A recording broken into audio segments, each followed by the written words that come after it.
আজকে আমরা অ্যাটলান্টিস বলতে যা বুঝি তার প্রায় পুরোটাই কিন্তু এসেছে ১৯ শতকের একটা বই থেকে। ভাবা যায়? তো চলুন আজ সেই হারিয়ে যাওয়া পৃথিবীর তত্ত্বের এক্কেবারে ভেতরে ঢোকা যাক। প্রশ্নটা ছিল একদম সহজ কিন্তু দারুণ শক্তিশালী। একটা হারানো দ্বীপ, সেখান থেকেই কি সব সভ্যতা শুরু হতে পারে? ইগনেশিয়াস ডনেলি ঠিক এই প্রশ্নটাই তুলেছিলেন তার ১৮৮২ সালের বইটাতে। আর কি বলবো, এই একটা প্রশ্নই কিন্তু প্রায় ১৫০ বছর ধরে মানুষের কল্পনাকে নাড়া দিয়ে যাচ্ছে। আমাদের আজকের আলোচনাও শুরু হবে ঠিক এখান থেকেই। তো ডনেলির এই বিশাল তত্ত্বটা বুঝতে হলে আমাদের কিন্তু একদম গোড়ায় ফিরে যেতে হবে, মানে সেই প্রাচীন উৎসে। আর সেই উৎসটা হল গ্রিক দার্শনিক প্লেটোর বলা একটা গল্প। গল্পটা এরকম: প্লেটো বলছেন তার এক পূর্বপুরুষ নাম সোলন, তিনি নাকি এক মিশরীয় পুরোহিতের কাছে অ্যাটলান্টিসের এই কাহিনীটা শোনেন। আর সেই পুরোহিত কি বলেছিলেন জানেন? তিনি বলেছিলেন এই ইতিহাসটা অনেক পুরনো, এতটাই পুরনো যে গ্রিকদেরও এর কথা জানা ছিল না। তার মানে কি দাঁড়ায়? তার মানে হল গ্রিকদের পরিচিত ইতিহাসের বাইরেও হয়তো আরও বড় কোনো ইতিহাস লুকিয়েছিল। প্লেটোর এই যে ডিটেইলড বর্ণনা, এগুলোই কিন্তু ডোনেলির পুরো তত্ত্বের একদম ফাউন্ডেশন। ডোনেলি বলতেন এটা কোনো বানানো গল্প হতেই পারে না, এটা একটা সত্যিকারের ঐতিহাসিক জায়গার নিখুঁত বর্ণনা। ভাবুন একবার, ওই যে বিশাল আকার ওরিকালকাম নামের অদ্ভুত ধাতু, উন্নত প্রযুক্তি, এই প্রত্যেকটা জিনিসই ছিল ডোনেলির যুক্তির এক একটা পিল।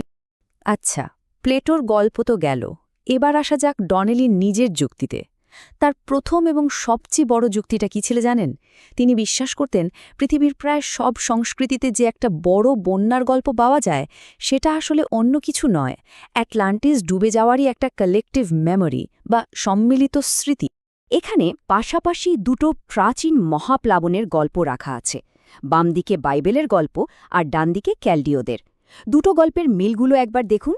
দুটোতেই ঈশ্বর বা কোনো দেবতা একজনকে একটা বড় নৌকা বানাতে বলছেন। দুটোতেই পরিবার আর পশুদের বাঁচানোর কথা বলা হচ্ছে, আর শেষে দুটো ক্ষেত্রেই নৌকাটা একটা পাহাড়ে গিয়ে থামছে। ডোনেলের প্রশ্ন ছিল, এতগুলো মিল কি শুধুই কাকতালীয়? তার মতে একদমই না, এর পেছনে একটাই বাস্তব ঘটনা থাকতে পারে, আর সেটা হলো অ্যাটলান্টিসের ধ্বংস।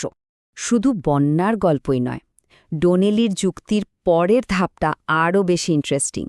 এবার তিনি তাকালেন মহাসাগরের দুই পারের সংস্কৃতির দিকে। একদিকে ওল্ড ওয়ার্ল্ড, মানে ইউরোপ, এশিয়া, আফ্রিকা, আর অন্যদিকে প্রি কলম্বিয়ান আমেরিকা। তিনি এই দুই বিশ্বের পৌরাণিক কাহিনী আর সংস্কৃতির মধ্যে কিছু অবিশ্বাস্য মিল খুঁজে পেয়েছিলেন। ডনেলির চিন্তার মূল ভিত্তিটাই ছিল এটা। তার যুক্তি ছিল, ধরুন দুটো সংস্কৃতি যাদের মধ্যে কোনো যোগাযোগই নেই, এখন তাদের মধ্যে যদি হুবহু একই রকম কোনো অদ্ভুত বা জটিল জিনিস পাওয়া যায়, তাহলে কি ভাবা উচিত?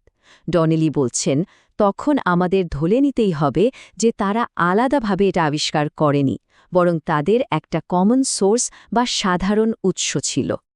এই গল্পটার কথাই ধরুন, একদিকে আমেরিকার অজিবুয়েদের গল্প, অন্যদিকে ইউরোপের আইরিশদের গল্প। দুটোতেই পাখিরা প্রতিযোগিতা করছে কে সবচেয়ে উঁচুতে উঠতে পারে। দুটোতেই একটা ছোট পাখি চালাকি করে একটা বড় পাখির পিঠে চড়ে উড়ে যাচ্ছে। কি অদ্ভুত মিল, তাই না? একটা এতটা স্পেসিফিক গল্প দুই জায়গায় কিভাবে এলো?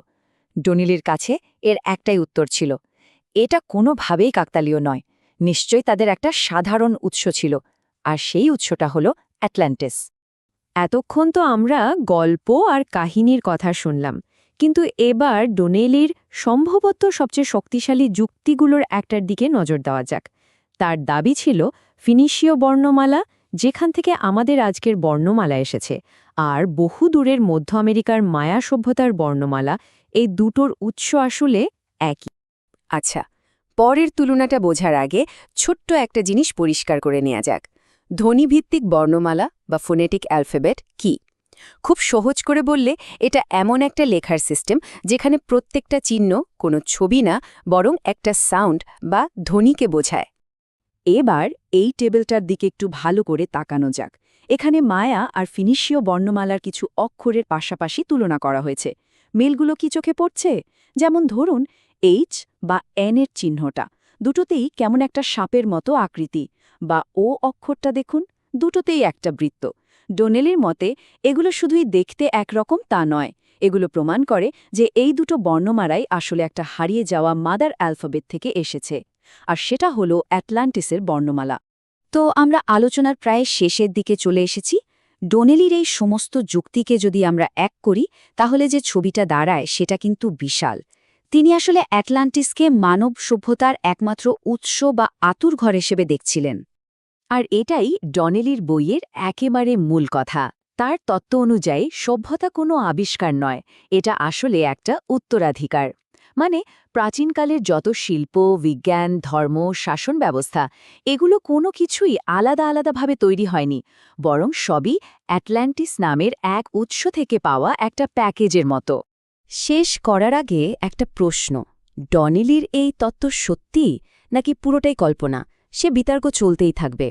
কিন্তু প্রশ্নটা হলো, আমরা কেন বারবার এই হারানো পৃথিবীর গল্পে ফিরে যাই, কেন এর সন্ধান করি? হয়তো এই তত্ত্বটা সত্যি কি না তার চেয়েও বড় কথা হলো, এটা আমাদের নিজেদের উৎস নিয়ে, আমাদের শেকড় নিয়ে এক গভীর কৌতূহলের কথা বলে।